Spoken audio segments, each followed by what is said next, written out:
ನಮಸ್ಕಾರ ವೀಕ್ಷಕರೇ, welcome to my YouTube channel Santosh TD logs. ವೀಕ್ಷಕರೇ, ಇವಾಗ ಮಗನನ್ನು ಶಾಲೆಗೆ ಬಿಟ್ಟು ಮಂಗಳೂರಿಗೆ ಹೋಗೋದು ಅಂತೇಳಿ ಕೆಲಸಕ್ಕೆ ನಮ್ಮ ಕೆಲಸ ಎಲ್ಲ ರೆಡಿ ಆಗಿದೆ. ಅದನ್ನು ಫಿನಿಶಿಂಗ್ಗೆ ಕೊಟ್ಟು ಅಲ್ಲಿಂದ ನಂತರ ಕೊಡಲಿಕ್ಕೆ ಉಂಟು ಕೆಲಸದವರಿಗೆಲ್ಲ. ಹಾಗೆ ಈಗ ಹೊರಡುದು ಮಂಗಳೂರಿಗೆ. ಹಾಗೆ ಬೆಳಿಗ್ಗೆನೆಂದು ಲಾಗ್ ಸ್ಟಾರ್ಟ್ ಮಾಡಿ ಬಿಡುವ ಅಂತೇಳಿ. ನಾನು ಇವಾಗ ಮಂಗಳೂರಿಗೆ ಬಂದಿದ್ದೀನಿ. ಮಂಗಳೂರಲ್ಲಿ ಈಗ ಕಾಶಿಟ್ ಹತ್ತಿರದಿಂದಾಗಿ ಹೋಗ್ತಿದ್ದೀನಿ. ನೋಡಿ, ಇದು ನಮ್ಮ ಕಾಳಿಕಮ್ಮ ದೇವಸ್ಥಾನದ ಎದುರು ಕಡೆ.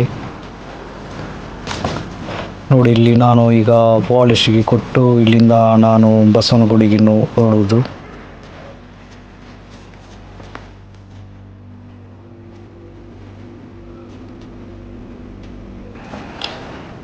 ನಮ್ಮದೊಂದು ಕೆಲಸಕ್ಕೋಸ್ಕರ ಎಲ್ಲಿ ಅಲೆದಾಡ್ತಾ ತಿರುಗಾಡ್ತಾ ನಮ್ಮ ಕೆಲಸವನ್ನು ನಾವು ಮಾಡಬೇಕಾಗ್ತದೆ.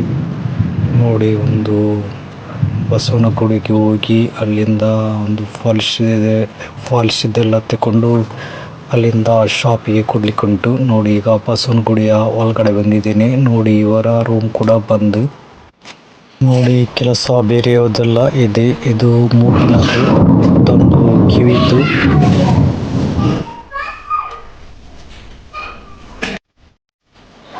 ಇದು ಒಂದು ಪವಿತ್ರ ಉಂಗುರ. ಇದು ಕೂಡ ರೆಡಿಯಾಗಿದೆ. ಇದೆಲ್ಲ ಪಾಲಿಶ್ ಆಗಿ ಇನ್ನು ಶಾಪಿಗೆ ಕೊಡ್ಲಿಕ್ಕೆ ಉಂಟು.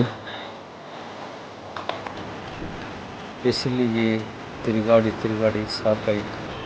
ಹಾಗೆ ಒಂದು ಹೋಟ್ಲಲ್ಲಿ ಒಂದು ಚಹಾ ಕುಡಿಯುವ ಈಗ ಹೋಟ್ಲಿನ ಹತ್ರ ಬಂದದ್ದು.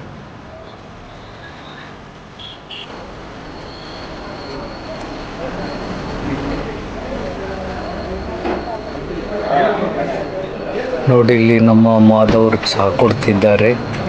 ನಮ್ಮ ಫ್ರೆಂಡ್ ಆಗಿರುವಂಥ ಮಾಧವರು ಇಲ್ಲಿ ಚಹಾ ಕೊಡ್ತಿದ್ದಾರೆ. ಇವರ ಇದೇ ಹೋಟ್ಲಲ್ಲಿ ಕೆಲಸ ಮಾಡೋದು. ನೋಡಿ, ನಾವೊಂದು ಇಡ್ಲಿ ಸಾಂಬಾರಿಗೆ ಹೇಳಿದ್ದೆವು.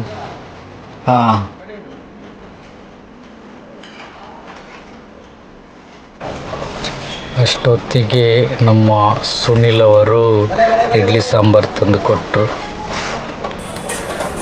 ನೋಡಿ, ಇದು ಇಡ್ಲಿ ಸಾಂಬಾರ್. ಇನ್ನು ತಿಂದು ಹೊರಡುದು. ಗೈಸ್, ನಾವೀಗ ಭಾನುಪ್ರಕಾಶ್ ರೂಮಲ್ಲಿದ್ದೇವೆ. ನೋಡಿ, ಭಾನುಪ್ರಕಾಶ್ ಈಗ ಎದ್ದದಷ್ಟೇ. ನೋಡಿ, ಅದರ ವಿವರಣೆಯನ್ನು ನಮ್ಮ ದರ್ಶನ್ ಅವರು ಕೊಡ್ತಾರೆ. ನಮಸ್ಕಾರ ಫ್ರೆಂಡ್ಸ್. ವಿಷಯ ಗೊತ್ತಿದ್ರೆ ಭಾನುಪ್ರಕಾಶ್ ಇದ್ದಾರಲ್ಲ, ಅವರು ರಾತ್ರಿ ಸುಮಾರು 12 ಗಂಟೆಯಿಂದ 2 ಗಂಟೆ ತನಕ ಎಚ್ಚರದಲ್ಲಿ ಮೊಬೈಲ್ ಇಟ್ಕೊಂಡು ಗೇಮ್ ಇಟ್ಕೊಂಡೆಲ್ಲ ಆಟ ಆಡ್ತಾ ಇರ್ತಾರೆ. ಆದ್ರೆ ನಾವು ನೋಡಿದ ಮಟ್ಟಿಗೆ ಅವನು ಕೆಲಸ ಮಾಡ್ತಾನೆ ಅಂತ ಗೊತ್ತಿಲ್ಲ, ಮೊಬೈಲ್ ಗೇಮ್ ಇಟ್ಕೊಂಡು ಆಟ ಆಡ್ತಾನೆ ಅಂತ ಹೇಳಿ ವಿಷಯ ಗೊತ್ತಿಲ್ಲ. ಆದ್ರೆ ಅವನು ಒಂದೇ 4 ಗಂಟೆಗೆ ಎದ್ದು 2 ಗಂಟೆಗೆ ಮಲಗಿ 4ವರೆಗೆ ಎದ್ದು ಚಹಾ ಕುಡಿದು ಬಂದು ಮತ್ತೆ ಮಲಗಿದವನು ಈಗ ಹೇಳುದು 12 ಗಂಟೆಗೆ. ನೋಡಿ, ಈಗ ಸಮಯ 11 ಗಂಟೆ 35 ನಿಮಿಷ ಈಗ ಆಲ್ರೆಡಿ ಆಗಿದೆ. ಈಗ ನೋಡಿ, ಅವನಿಗೆ ನಾವು ವಿವರಣೆ ಕೊಡುವುದರಿಂದ ಈ ಹೆಂಗಸರು ವೇಶ್ಯಾವಾಟಿಕೆಯಲ್ಲಿ ಹೇಗೆ ಲಾಡ್ಜಿನಲ್ಲಿ ಸಿಕ್ಕಿ ಬೀಳ್ತಾರಲ್ಲ, ಹಾಗೆ ಶಾಲ್ ಅನ್ನು ಒತ್ತಿಕೊಂಡು ತಲೆಗೆ ಹೇಗೆ ಇದ್ ಮಾಡ್ತಾ ಇದ್ದಾರೆ ಅಂತ ಹೇಳಿ ನೀವೊಂದು ಉದಾಹರಣೆ ನೋಡ್ಬೋದು. ಇಲ್ಲಿ ನೋಡಿ ಅಂತ ವಿಷಯ ಏನಂತ ಹೇಳಿದ್ರೆ, ಅವನು ಎದ್ದದ್ದು ನೋಡಿ, ಈಗ ಮೊಬೈಲ್ಗೆ ಚಾರ್ಜ್ ಹಾಕಿದ್ದಾನೆ. ಅಲ್ಲಿ ಒಂದು ಟಿಕ್ ಟಾಕ್ ಮಂಚದ ಮೇಲೆ ಬಿದ್ದಿದೆ. ಎಂತ ಚಾಯಿಕಾಯಿನ ಸಿಹಿಕಾಯಿನ ಒಂದು ಮಂಚದಲ್ಲಿ ಉಂಟು. ನೋಡಿ, ರಾತ್ರಿ ಬಿಚ್ಚಿದ ಪ್ಯಾಂಟು ಸಮೇತ ಇನ್ನು ಮೇಲೆ ಸಿಕ್ಕಿಸ್ಲಿಕ್ಕೆ ಅವನಿಗೆ ಇನ್ನೂ ಸಹ ಆಗ್ಲಿಲ್ಲ. ಅದರಡಿಯಲ್ಲಿ ಅವನ ಶಕ್ತಿ ಏನಂತ ಹೇಳಿದ್ರೆ, ಪ್ಯಾಂಟ್ ಬಿಚ್ಚಿದ ನಂತರ ಇಲ್ಲಿ ಒಂದು ಕುದುರೆದು ಚಿತ್ರ ಹಾಕಿದ್ದಾನೆ. ನಾನು ಕುದುರೆಯಾಗಿ ಓಡ್ತೇನೆ ರಾತ್ರಿ ಅಂತ ಹೇಳಿ ಅವನು ಹೀಗೆ ಎದ್ದಿರುತ್ತದ್ದು. ನೋಡಿ, ಈಗ ಶಾಲೆಲ್ಲ ಹಾಕಿ ನಿಂತಿದ್ದಾರೆ. ನಾವು ಮುಗಿಸ್ತೇವೆ ಫ್ರೆಂಡ್ಸ್. ಹೀಗೆಲ್ಲ ನಮ್ಮ ಭಾನುಪ್ರಕಾಶನ ವಿಷಯ. ಆದ್ರೆ ಸಹ ಮುಖ ತೋರಿಸ್ಲಿಕ್ಕೆ ರೆಡಿ ಇಲ್ಲ. ನೋಡಿ,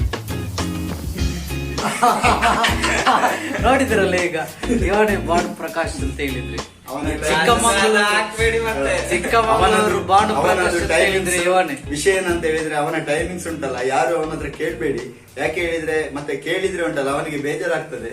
ಯಾಕೆ ಹೇಳಿದ್ರೆ, ಅವನು ಮಲಗುವುದು ಹೇಳುದು ಅವನಿಗೆ ಮಾತ್ರ ಗೊತ್ತು. ಆದ್ರೆ ಅವನು ಯಾವ ಕೆಲಸ ಕೂತ್ಕೊಳ್ತಾನೆ, ಕೆಲಸ ಬಿಟ್ಟು ನೈಟ್ ಕೆಲಸ ಮಾಡ್ತಾನೆ ಅಂತೆ. 12 ಗಂಟೆಯಿಂದ ಬೆಳಿಗ್ಗೆ 5 ಗಂಟೆ ತನಕ ನೈಟ್ ಯಾವ ಕೆಲಸ ಮಾಡ್ತಾನೆ ಅಂತ ಹೇಳಿ ಗೊತ್ತಿಲ್ಲ. ಇದೇ ಕೆಲಸ, ನಮ್ಮ ಬಂಗಾರದ ಕೆಲಸ. ವಿಶೇಷ ಒಂದು ಗಿಡವಾದೆಂತ ತರಕಾರಿ ಗಿಡ ಅಂತ ನೋಡಿ ಎಂತ ಮಾಡಿದ್ದಾನೆ ಅಂತ ನೋಡಿ ಅಲ್ಲಿ ಕಾಣ್ತದೆ. ಅವನಿಗೆ ಕರ್ಕೊಂಡೋಗಿ ತೋರಿಸ್ತಾನೆ ಯಾವುದು ನೋಡು. ನೋಡಿ ಇಲ್ಲಿ ಗಿಡ ಮಾಡಿದಂತೆ. ಇದು ಯಾವುದು ಗಿಡ? ನಾನು ಹೂವಿನ ಗಿಡ ಅಂತ ಎಣಿಸಿದೆ. ಇವನು ಅಂಗಡಿ ಎದುರಲ್ಲಿ ಬಸಳೆ ಬೆಳೆಸಿದ್ದಾನೆ. ಇದು ಬಸಳೆ ಮೇಲೆ ಎಂತದ ಬೆಳೆದದ್ದು ಕುಂಬಳ ಎಂತೆಲ್ಲ ಮಾಡಿದ್ದಾನೆ ಅಂತೆಲ್ಲ ನೋಡಿ. ಇದು ಇವನ ರೂಮ್. ಈ ರೂಮಿನಲ್ಲಿ ಎಂತೆಲ್ಲ ಹೂವಿನ ಗಿಡ ನೆಡಬೇಕಿದ್ದದ್ದು. ಇವನು ಬಸಳೆದ ಗಿಡ ನಟ್ಟಿದ್ದಾನೆ ನೋಡಿ. ಬಸಳೆ ಮಾತ್ರ ಒಳ್ಳೆದಾಗಿದೆ ನೋಡಿ. ಚಟ್ಟಿಯಲ್ಲಿ ನೆಟ್ಟಿದ್ದಾನೆ. ಇನ್ನು ಪದಾರ್ಥಕ್ಕೆ ಇದನ್ನೇ ಕೊಯ್ದು ಕೊಂಡೊಯ್ದು ಮನೆಗೆ ನೋಡಿ. ಇಲ್ಲಿದ್ದಾನೆ ಇವನದ್ದೇ ರೂಮ್. ಇದು ಇಲ್ಲಿ ಕೆಲಸ ಮಾಡುದು ಇವನೇ ದರ್ಶನ್. ವಿಷಯ ಏನಂತ ಹೇಳಿದ್ರೆ, ಒಂದು ಕಾಲದಲ್ಲಿ ಒಂದು ಮನೆಯಲ್ಲಿ ಹೇಳ್ತಿದ್ರು, ಒಂದು ಏನಾದರೂ ಒಂದು ಕೃಷಿ ಮಾಡಬೇಕು ಅಂತೇಳಿ ಎಲ್ಲರೂ ಮನೆ ಅಂಗಳದಲ್ಲಿ ಅಥವಾ ಒಂದು ಗದ್ದೆಯಲ್ಲಿ ತೋಟದಲ್ಲಿ ಹೀಗೆಲ್ಲ ಮಾಡ್ತಾರೆ. ಈಗ ನಮ್ಮನೆಗೆ ಏನಾಗಿದೆ ಹೇಳಿದ್ರೆ, ಚಿನ್ನದ ಕೆಲಸ ಸಹ ಮಾಡಿ ಸಹ ಒಂದು ಬೆಳಿಬಹುದು ಅಂತೇಳಿ ಒಂದು ಚಿಕ್ಕದೊಂದು ಕೃಷಿ ಅಷ್ಟೇ, ಬೇರೆ ಯಾವುದನ್ನಲ್ಲ. ಅದನ್ನು ಏನಿಲ್ಲ, ಬೆಳಿಗ್ಗೆ ಒಂದು ಎದ್ದ ಕೂಡಲೇ ನೀರು ಹಾಕ್ತಾನೆ, ಬಂದ ನಂತರ ಅಂಗಡಿಗೆ ಅಥವಾ ರಾತ್ರಿ ಹೋಗುವಾಗ ಸ್ವಲ್ಪ ತಂಪಿದ್ರೆ ಮತ್ತೊಮ್ಮೆ ನೀರು ಹಾಕ್ತಾನೆ. ಅದರಲ್ಲಿ ಅದು ಅಷ್ಟು ಚಂದದಲ್ಲಿ ಬೆಳೆದಿದೆ. ಹಾಗೆ ಅದನ್ನು ಒಂದು 3 ಸಲ ಕಟ್ಔಟ್ ಮಾಡಿ 3 ಸಲ ಬ್ಯಾಟಿಂಗ್ ಸಹ ಆಗಿದೆ ಆ ಬಸಳೆಯಿಂದ. ಬಸಳೆಯನ್ನು ಒಂದು ಇದು ಮಾಡಿ ಪದಾರ್ಥ ಮಾಡಿ ತಿನ್ಲಿಕ್ಕೆ. ಹಾಗಾಗಿ ಒಂದು ಕಾಲದಲ್ಲಿ ಒಂದು ಮನೆಯಲ್ಲಿ ಮುಂಚೆ ಬಸಳೆ ಅಂದರೆ ಭಾರಿ ಒಂದು ವಿಶೇಷತೆ. ಈಗ ಎಂತ ಹೇಳಿದ್ರೆ, ಈಗ ಹೆಂಗಸರಿಗೆ ಅಷ್ಟು ಸ್ವಲ್ಪ ಸಹ ಇರುವುದಿಲ್ಲ. ಬಸಳೆಗಳನ್ನು ನೀರು ಹಾಕುವ ಮಾಡುವ ಅಂದರೆ ಅವರಿಗೆ ವಿಷಯ ಅಂತ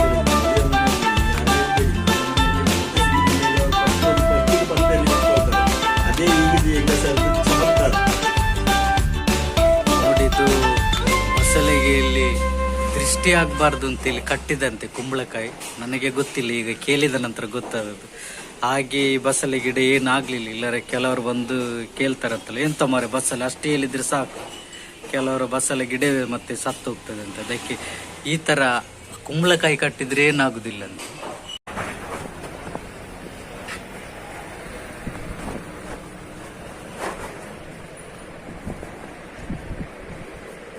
ನೋಡಿ ಇದು ಲೈನಿಂಗ್ ಕೊಡಿಯೋರು.